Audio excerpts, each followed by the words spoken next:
வினோதினி மேடம்க்கு ஒரு கேள்வி. ரெகுலரா இந்த வீடியோஸ் வந்து மெசேஜ் ஓரியன்டா போட்டு இருந்தீங்க சோஷியல் மீடியால, இப்ப சமீப காலமா குறைஞ்சிடுச்சு, ஏன் போடுறது நீங்க? இந்த மக்கள் அதுக்கு வந்து ஒர்த் இல்லைன்னு முடிவு பண்ணிட்டேன் சார்.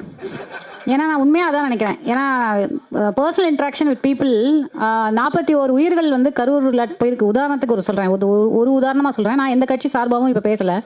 41 உயிர்கள் போயிருக்கு. அந்த குடும்பங்களே அந்த விஷயத்தை மறந்துட்டு கடந்து போகிறாங்க. அப்படி அவங்களுக்காக எதுக்கு நம்ம பேசணும் அப்படிங்கிறது எனக்கு ரொம்ப ஒரு மாதிரி விரக்தியாக இருக்குது. இந்த பொம்பளை சொல்கிறாங்க, நான் ஒரு விஷயம் பண்ணேன், அது வந்து ஒருத்தர் இல்லை, ஏன் பண்ணுறதில்லைன்னு கேட்டதுக்கு இந்த மக்கள் அதுக்கு ஒருத்தர் இல்லை. மயிரே, நீ என்ன பேசின மயிரே? 40 பேர் உயிரிழந்தாங்க அப்படின்னு பேச வந்திய மயிரே, 69 பேர் கள்ளச்சாராயத்தால் உயிரிழந்தானுங்களே, அப்போதைக்கு உன் வாய் எங்கே வாடகைக்கு விட்டுருந்தியா? இல்லை கேட்க தோணுதில்லை இந்த மாதிரி கேள்வியெல்லாம். ஏன்னா மற்ற விஷயத்தில் ஒருத்தனும் கேட்க மாட்டேன்ட்டீங்க. வாயில் என்ன டேஸாக வச்சுருந்தீங்க, இல்லை வேற என்னாச்சும் வச்சுருந்தீங்களா?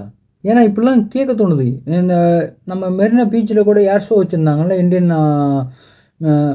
விமானப்படை. அவங்க அப்போ கூட ஒரு 5 பேர் உயிரிழந்தாங்க. அப்போல்லாம் அவங்க வாய் எங்கடா வாடகை கூட்டிருந்தீங்களாடா?